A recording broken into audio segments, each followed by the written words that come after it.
Hello everyone, welcome to Study Cloud. घटना चक्र series में आज का हमारा इतिहास में टॉपिक है मॉडर्न हिस्ट्री का कांग्रेस में गरम दल और नरम दल। पहले डिस्क्रिप्शन देख लेते हैं, इसके बाद इससे जुड़े एमसीक्यूज देखेंगे। भारत में राष्ट्रीय आंदोलन की दिशा को महात्मा गांधी के पदार्पण के पूर्व इटली अबिसिनिया युद्ध, जो कि 1899 से 1901 के दौरान हुई, उसके दौरान चीन में साम्राज्यवादियों के विरुद्ध चलाए गए बॉक्सर आंदोलन तथा रूस पर जापान की विजय, इन सब ने प्रभावित किया। किंतु इनमें वर्ष 1905 में जापान की रूस पर विजय का सर्वाधिक प्रभाव पड़ा। जापान ने वर्ष 1905 में जारशाही रूस को हराकर स्वयं को सैनिक दृष्टि से एक शक्तिशाली यूरोपीय देश से श्रेष्ठ सिद्ध कर दिया था। इससे यह मिथ्या भ्रम का निवारण हो गया कि गोरी जाति के लोग अजेय हैं।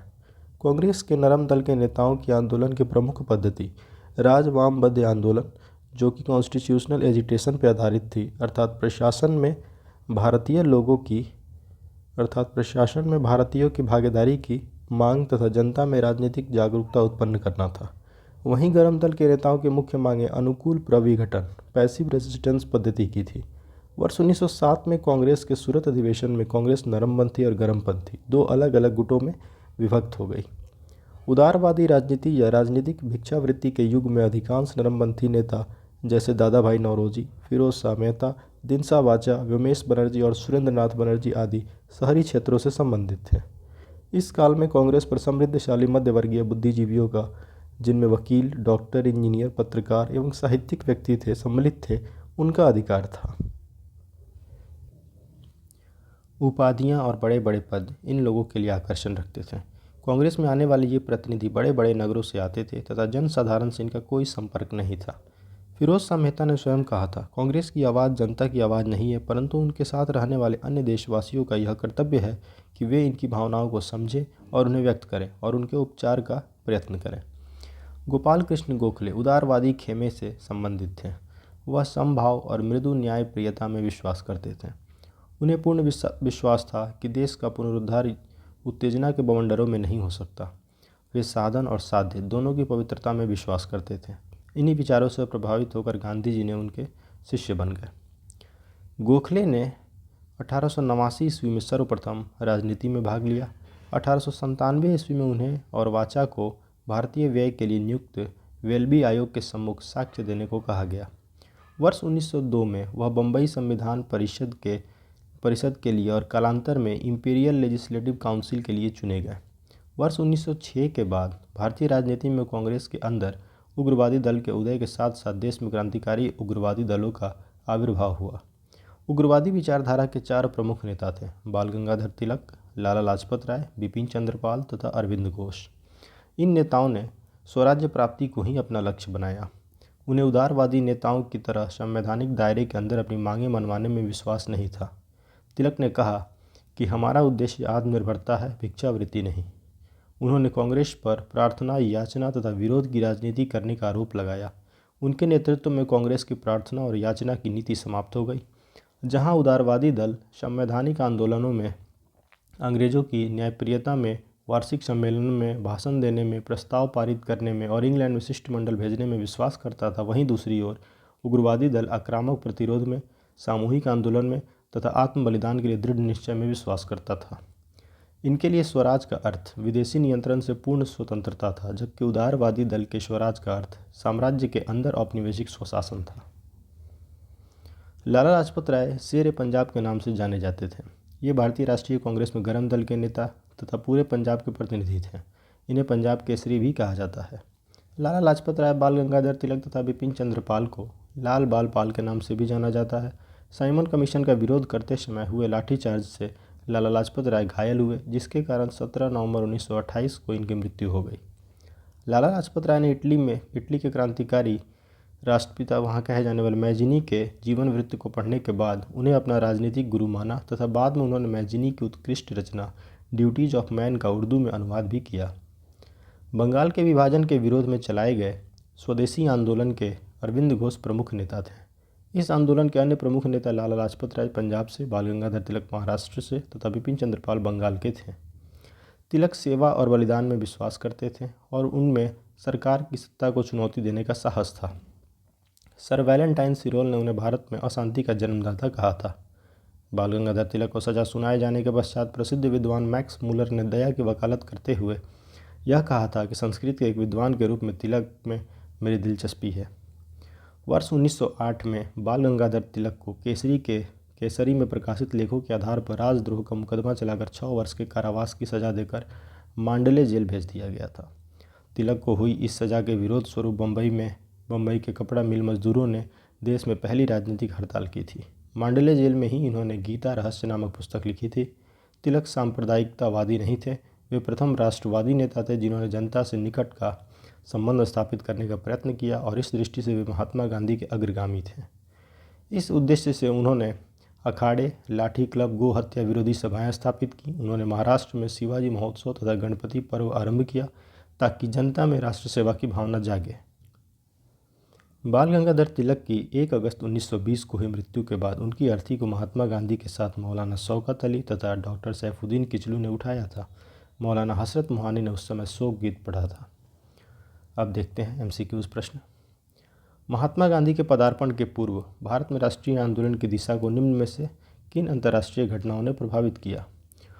पहला है 1898 के इटली अबिसीनिया युद्ध ने, दूसरा चीन के बॉक्सर आंदोलन ने, तीसरा आयरलैंड के क्रांतिकारी आंदोलन ने और चौथा रूस जापान के युद्ध में जापान की विजय ने। तो हमारा सही आंसर है 1, 2, 3 और 4। चारों कारणों ने प्रभावित किया था भारत में राष्ट्रीय आंदोलन की दिशा को। भारत में राष्ट्रीय आंदोलन की दिशा को महात्मा गांधी के पदार्पण के पूर्व इटली अबिसीनिया युद्ध 1899 से 1901 के दौरान जो चला उसमें चीन में साम्राज्यवादियों के विरुद्ध चलाए गए बॉक्सर आंदोलन तथा रूस पर जापान की विजय, इन सब ने प्रभावित किया। किंतु इनमें वर्ष 1905 में जापान की रूस पर विजय का सर्वाधिक प्रभाव पड़ा। जापान ने वर्ष 1905 में जारशाही रूस को हराकर स्वयं को सैनिक दृष्टि से एक शक्तिशाली यूरोपीय देश से श्रेष्ठ सिद्ध कर दिया था। इससे यह मिथ्या भ्रम का निवारण हो गया कि गोरी जाति के लोग अजेय हैं। कांग्रेस के नरम दल के नेताओं की आंदोलन की पद्धति कौन सी थी? राजा वामबद्दी आंदोलन, जिसे कॉन्स्टिट्यूशनल एजिटेशन कहते हैं। कांग्रेस के नरम दल के नेताओं के आंदोलन की प्रमुख पद्धति राज वामबद्दी आंदोलन अर्थात प्रशासन में भारतीयों की भागीदारी की मांग तथा जनता में राजनीतिक जागरूकता उत्पन्न करना था। तीसरा प्रश्न है, निम्न में से किस आंदोलन के कारण भारतीय राष्ट्रीय कांग्रेस का विभाजन हुआ जिसके परिणाम स्वरूप नरम दल और गरम दल का उद्भव हुआ? ये था स्वदेशी आंदोलन। स्वदेशी आंदोलन तथा विदेशी वस्तुओं के बहिष्कार के बंगाल से बाहर प्रसार को लेकर कांग्रेस के उग्रपंथी तथा नरमपंथी धड़ों में मतभेद व्याप्त था। गरमपंथी आंदोलनकारी स्वदेशी और बहिष्कार आंदोलन को बंगाल तक ही सीमित न रखकर उसे देश के अन्य हिस्सों तक पहुंचाना चाहते थे। वे केवल विदेशी माल के बहिष्कार से ही संतुष्ट नहीं थे, बल्कि वे चाहते थे कि अंग्रेजी हुकूमत को किसी भी तरह का सहयोग न दिया जाए। अधिकतर नरमपंथी नेता किस क्षेत्र से आते थे? शहरी क्षेत्रों से आते थे। उदारवादी राजनीति या राजनीतिक भिक्षावृत्ति के युग में अधिकांश नरमपंथी नेता जैसे कि दादा भाई नौरोजी, फिरोज शाह मेहता, दिनसा वाचा, विमेश बनर्जी और सुरेंद्रनाथ बनर्जी आदि शहरी क्षेत्रों से संबंध थे। इस काल में कांग्रेस पर समृद्धशाली मध्यवर्गीय बुद्धिजीवियों का, जिनमें वकील, डॉक्टर, इंजीनियर, पत्रकार और साहित्यिक व्यक्ति सम्मिलित हैं, उनका अधिकार था। उपाधियां और बड़े बड़े पद इन लोगों के लिए आकर्षण रखते थे। कांग्रेस में आने वाले ये प्रतिनिधि बड़े बड़े नगरों से आते थे और जनसाधारण से इनका कोई संपर्क नहीं था। निम्नलिखित में से किसने 1904 से लगातार भारत को स्वशासन देने पर बल दिया? ये थे दादा भाई नौरोजी। दादा भाई नौरोजी ने भारत के लिए स्वशासन या स्वराज की मांग वर्ष 1904 में इंटरनेशनल सोशलिस्ट कांग्रेस में पहली बार रखी थी। वर्ष 1905 में कांग्रेस के बनारस अधिवेशन में अपने संदेश में भी स्वशासन की बात कही थी। वर्ष 1906 के कांग्रेस अधिवेशन में अपने अध्यक्षीय भाषण में स्वराज की मांग रखी थी। निम्न में कौन उग्रपंथी नहीं था? बाल गंगाधर तिलक या मदन लाल या उधम सिंह या गोपाल कृष्ण गोखले? सही उत्तर है गोपाल कृष्ण गोखले। गोपाल कृष्ण गोखले उदारवादी खेमे से संबंधित थे। वह समभाव और मृदु न्यायप्रियता में विश्वास रखते थे। उन्हें पूर्ण विश्वास था कि देश का पुनरुद्धार उत्तेजना के बवंडरों में नहीं हो सकता। वे साधन और साध्य दोनों की पवित्रता में विश्वास करते थे। इनमें से कौन उग्र राष्ट्रवाद के उल्लेखनीय नेताओं में से नहीं था? गोपाल कृष्ण गोखले, चूँकि ये नरमपंथी नेता थे, ये उग्र राष्ट्रवाद के नेताओं में नहीं थे। नेक्स्ट क्वेश्चन है, निम्न में से कौन उग्र राष्ट्रवादी नेता नहीं था? गोपाल कृष्ण गोखले। किसने भारतीय राष्ट्रीय कांग्रेस पर प्रार्थना, याचना तथा विरोध की राजनीति करने का आरोप लगाया था? बाल गंगाधर तिलक ने। वर्ष 1906 के बाद भारतीय राजनीति में कांग्रेस के अंदर उग्रवादी दल के उदय के साथ साथ देश में क्रांतिकारी उग्रवादी दलों का आविर्भाव हुआ। उग्रवादी विचारधारा के 4 प्रमुख नेता थे: बाल गंगाधर तिलक, लाला लाजपत राय, बिपिन चंद्रपाल और अरविंद घोष। इन नेताओं ने स्वराज्य प्राप्ति को ही अपना लक्ष्य बनाया। उन्हें उदारवादी नेताओं की तरह संवैधानिक दायरे के अंदर अपनी मांगें मनवाने में विश्वास नहीं था। तिलक ने कहा कि हमारा उद्देश्य आत्मनिर्भरता है, भिक्षावृत्ति नहीं। उन्होंने कांग्रेस पर प्रार्थना, याचना तथा विरोध की राजनीति करने का आरोप लगाया।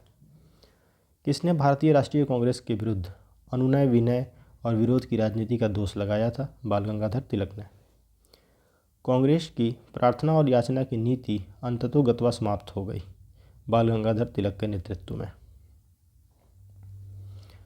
कांग्रेस नेतृत्व की आवेदन निवेदन नीति की असफलता ने देश के अंदर और खुद कांग्रेस के अंदर असंतोष पैदा किया। ब्रिटिश सरकार द्वारा लगातार कांग्रेस के प्रति अपनाई जाने वाली उपेक्षापूर्ण नीति ने कांग्रेस के युवा नेताओं जैसे बाल गंगाधर तिलक, लाला लाजपत राय एवं बिपिन चंद्रपाल को अंदर से आंदोलित किया। इन युवा नेताओं ने उदारवादी नेताओं की राजनीतिक भिक्षावृत्ति में कोई विश्वास नहीं जताया। इन्होंने स्वराज्य प्राप्ति को अपना मुख्य लक्ष्य बनाया। बाल गंगाधर तिलक इस विचारधारा के अग्रदूत थे। उनके नेतृत्व में कांग्रेस की प्रार्थना और याचना की नीति समाप्त हो गई। भारतीय राष्ट्रीय कांग्रेस को किसने भीख मांगने वाली संस्था, बेगिंग इंस्टीट्यूट कहा था? ये कथन था तिलक का। बाल गंगाधर तिलक ने भारतीय राष्ट्रीय कांग्रेस को भीख मांगने वाली संस्था कहा था। उग्र विचारधारा वाले नेताओं ने कांग्रेस के बारे में नकारात्मक टिप्पणियां की। उनमें से एक बाल गंगाधर तिलक ने भारतीय राष्ट्रीय कांग्रेस को याचना संस्था की संज्ञा दी थी। भारतीय राष्ट्रीय आंदोलन गर्मपंथियों के प्रभावाधीन कब आया?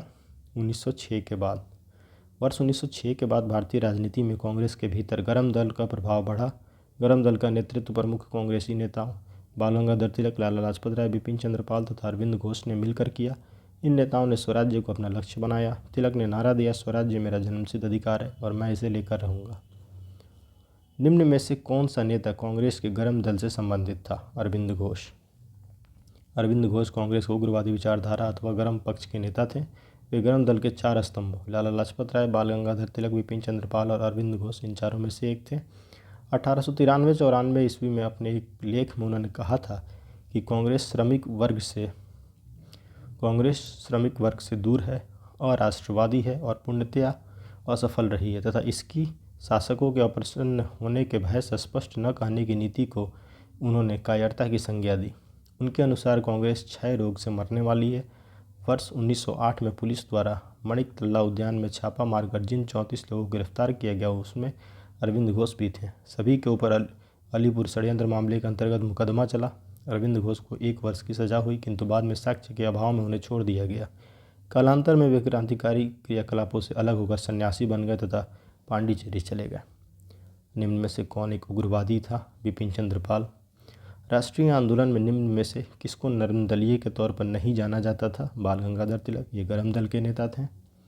शेर पंजाब के नाम से इनमें से कौन मशहूर थे? लाला लाजपत राय। लाला लाजपत राय शेर पंजाब के नाम से भी जाने जाते थे। ये भारतीय राष्ट्रीय कांग्रेस में गर्म दल के नेता तथा पंजाब के प्रतिनिधि थे। इन्हें पंजाब केसरी भी कहा जाता है। निम्न में से कौन भारतीय राष्ट्रीय कांग्रेस में उदारवादियों से जुड़ा हुआ नहीं था? लाला लाजपत राय। निम्न में से किस एक को लाला लाजपत राय ने अपना राजनीतिक गुरु माना था? मैजिनी को। लाला लाजपत राय ने इटली के क्रांतिकारी मैजिनी के जीवन वृत्त को पढ़ने के बाद उन्हें अपना राजनीतिक गुरु माना तथा बाद में उन्होंने मैजिनी की उत्कृष्ट रचना द ड्यूटीज ऑफ मैन का उर्दू में अनुवाद भी किया। उन्होंने मैजिनी, गैरिबाल्डी, शिवाजी तथा श्री कृष्ण की जीवनी लिखी। वे अमेरिका में कुछ समय के लिए रहे तथा वे केंद्रीय सभा के सदस्य भी निर्वाचित हुए। वे कौन थे? लाला लाजपत राय थे। पंजाब केसरी के नाम से प्रसिद्ध भारतीय राष्ट्रीय स्वतंत्रता सेनानी लाला लाजपत राय वर्ष 1907 में 6 माह के निर्वासन के दौरान कुछ समय के लिए अमेरिका में रहे और प्रथम विश्व युद्ध के दौरान वापस लौटे। राजनीतिज्ञ के साथ साथ वह ओजस्वी लेखक भी थे। उन्होंने भगवान श्री कृष्ण, शिवाजी, स्वामी दयानंद सरस्वती, मैजिनी और गैरिबाल्डी की संक्षिप्त जीवनियाँ भी लिखीं। अनहैप्पी इंडिया और the story of my deportation उनकी अन्य महत्वपूर्ण रचनाएँ हैं। इनमें से निम्न में कौन मध्यम मार्गी नहीं था? बाल गंगाधर तिलक। कांग्रेस की प्रारंभिक उदारवादी तथा मध्यम मार्गी नीतियों से 9 राष्ट्रवादियों के रूप में प्रसिद्ध लाल बाल पाल का मोह भंग हो गया। बाल गंगाधर तिलक इस नई विचारधारा का अग्रदूत थे। वे मध्यम मार्गी न होकर उग्र नीतियों के समर्थक थे। निम्नलिखित नेताओं में कौन एक स्वदेशी के समर्थक थे? अरविंद घोष। नेक्स्ट क्वेश्चन, निम्न में से किसे भारतीय अशांति के जनक के रूप में जाना जाता है? लोकमान्य बाल गंगाधर तिलक सेवा और बलिदान में विश्वास करते थे। उनमें सरकार की सत्ता को चुनौती देने का साहस था। यह उन्हीं के प्रयत्नों का परिणाम था कि कांग्रेस सरकार की प्रशंसा करने वाली संस्था से बदलकर सरकार की आलोचक संस्था बन गई। एंग्लो इंडियन नौकरशाही उन्हें विद्रोही समझती थी। सर वैलेंटाइन सिरोल ने उन्हें भारत में अशांति का जन्मदाता कहा था। तिलक सिरोल पर मानहानि का मुकदमा चलाने के उद्देश्य से इंग्लैंड गए थे। यद्यपि वे मुकदमा हार गए, किंतु इसका उचित प्रभाव हुआ। बाल गंगाधर तिलक को किसने अशांति का जनक कहा था? वैलेंटाइन सिरोल ने कहा था अशांति का जनक। इसने कहा था तिलक भारतीय अशांति के जनक हैं? We सिरोल, Valentine सिरोल। निम्न में से किसे भारतीय अशांति का जनक कहा गया है? बाल गंगाधर तिलक को। बाल गंगाधर तिलक को सजा के पश्चात निम्न में से किसने दया की वकालत की और कहा था संस्कृत के एक विद्वान के रूप में तिलक में मेरी दिलचस्पी है? ये कथन था मैक्स मूलर का। बाल गंगाधर तिलक को सजा सुनाए जाने के पश्चात प्रसिद्ध विद्वान मैक्स मूलर ने दया की वकालत करते हुए कहा था कि संस्कृत में एक विद्वान के रूप में तिलक में मेरी दिलचस्पी है। बाल गंगाधर तिलक लोकमान्य तिलक के नाम से जाने जाने लगे कब से? इसका ऑप्शन ई है। देखते हैं एक्सप्लेनेशन क्या है। ब्रिटिश सरकार ने बाल गंगाधर तिलक को पुणे के असिस्टेंट कलेक्टर रैंड की हत्या के मामले में अभियुक्त बनाया। तिलक को दोषी पाया गया और उन्हें 18 माह के कठोर कारावास की सज़ा सुनाई गई। जब वे जेल से बाहर आए तो वे एक राष्ट्रीय नायक के रूप में उभरे। इसी तरह किसी एक घटना ने नहीं बल्कि अनेक राष्ट्रवादी कार्यों के बाद तिलक को लोकमान्य की उपाधि दी गई थी। 1908 में 6 वर्ष के कारावास की सज़ा स्वतंत्रता संग्राम के किस उग्रवादी नेता को दी गई थी? बाल गंगाधर तिलक को। वर्ष 1908 में बाल गंगाधर तिलक को केसरी में प्रकाशित लेखों के आधार पर राजद्रोह का मुकदमा चलाकर 6 वर्ष के कारावास की सजा देकर मांडले जेल भेज दिया गया था। 1908 में बाल गंगाधर तिलक को जेल हुई 6 वर्ष के लिए। भारत के स्वतंत्रता आंदोलन के प्रारंभिक दौर में उग्रवादी विचारधारा को निम्न में से कौन सा एक निरूपित करता है? दिए गए ऑप्शंस में से संवैधानिक साधनों एवं याचिकाओं के स्थान पर आक्रामक साधनों से स्वशासन प्राप्त करना यही निरूपित करता है। जहां उदारवादी दल संवैधानिक आंदोलनों में, अंग्रेजों की न्यायप्रियता में, वार्षिक सम्मेलनों में, भाषण देने में, प्रस्ताव पारित करने में और इंग्लैंड में शिष्टमंडल भेजने में विश्वास करता था, वहीं दूसरी ओर उग्रवादी दल आक्रामक प्रतिरोध में, सामूहिक आंदोलन में तथा आत्म बलिदान के लिए दृढ़ निश्चय में विश्वास करता था। इनके लिए स्वराज का अर्थ विदेशी नियंत्रण से पूर्ण स्वतंत्रता था, जबकि उदारवादी दल के स्वराज का अर्थ साम्राज्य के अंदर औपनिवेशिक स्वशासन था। भारतीय मुसलमान सामान्य रूप से उग्रवादी आंदोलन की ओर आकर्षित नहीं हुए। इनका क्या कारण था? उग्रवादियों की हिंदू अतीत का राग अलापने की नीति के कारण। भारतीय मुसलमान सामान्य रूप से उग्रवादी आंदोलन की ओर आकर्षित नहीं हुए क्योंकि उग्रवादी नेता हिंदू अतीत को वापस लाने की बात करते थे। अरविंद घोष ने कहा, स्वतंत्रता हमारे जीवन का उद्देश्य है और हिंदू धर्म ही हमारे इस उद्देश्य को पूर्ति करेगा। राष्ट्रीयता एक धर्म है और वह ईश्वर की देन है। कथन, बाल गंगाधर तिलक सांप्रदायिकतावादी थे, कारण उन्होंने धर्म का राजनीतिक अस्त्र के रूप में प्रयोग किया। नीचे दिए गए कूट में पता करना है कौन सा सही और कारण सही है या नहीं, उपयुक्त है कि नहीं। तो हमारा सही उत्तर है बाल गंगाधर तिलक सांप्रदायिकतावादी थे। ये स्टेटमेंट गलत है। उन्होंने धर्म का राजनीतिक अस्त्र के रूप में प्रयोग किया, ये सही है। तो हमारा सही उत्तर है डी। स्टेटमेंट ए, बाल गंगाधर तिलक सांप्रदायिकतावादी थे, ये गलत है, परंतु उन्होंने धर्म का राजनीतिक अस्त्र के रूप में प्रयोग किया, ये सही है। प्रश्नगत कथन और कारण ए गलत है किंतु आर सही है। तिलक सांप्रदायिकतावादी नहीं थे। वे प्रथम राष्ट्रवादी नेता थे जिन्होंने जनता से निकट का संबंध स्थापित करने का प्रयत्न किया और इस दृष्टि से वे महात्मा गांधी के अग्रगामी थे। इस उद्देश्य से उन्होंने अखाड़े, लाठी, क्लब, गोहत्या विरोधी सभाएं स्थापित की।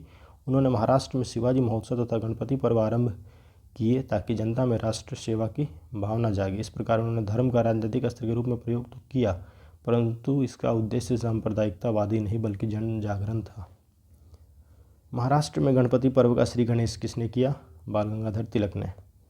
निम्न में से किसने महाराष्ट्र के गणपति उत्सव का ऐसा कायाकल्प किया कि वह राष्ट्रीय उत्सव हो गया और उसका स्वरूप राजनैतिक हो गया? बाल गंगाधर तिलक ने। महात्मा गांधी के साथ निम्न मुसलमानों में से किसने बाल गंगाधर तिलक की अर्थी उठाई थी?